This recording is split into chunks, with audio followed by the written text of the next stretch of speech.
কিন্তু বিষ নাই। তবে বাড়ির কানটা যদি ঘুরে বেড়ায় উপকার আছে। কি উপকার জানেন?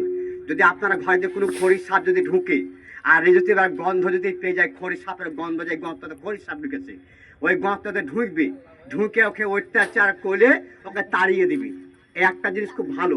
তবে হ্যাঁ, মাঝে মধ্যে বাবা একটু বাড়ির মধ্যে ঢুকে, এই বাড়ির মধ্যে ঢুকে বাবা একটা মুরগির ডিম টিমগুলা খেয়ে নেয়। আর অনেকে বলে বাবা পায়ের মধ্যে গরুর নাকি ছাদ মেরে দিয়ে দুধ বলে খেয়ে নেয়, কিন্তু আমি চোখে দেখিনি কোনোদিন, তবে শুনেছি। এই রাখেন, এই রাখেন, ওই বাজে কথা বাবা বলতে পারবো না। এবার একটা সাপ আমি বার করি, দেখুন। হাতের বাঁধনটা আপনারা ছেড়ে দিন, মন্ত্র তন্ত্র ভাববেন না, কারণ কোন মন্ত্র নাই সাপ ধরা বাপ, হাতের কায়দা সাপ ধরা। এই দেখেন একটা সাপ, মাথার চুল তো আপনাদের কালো, কাক দেখেন কত কালো।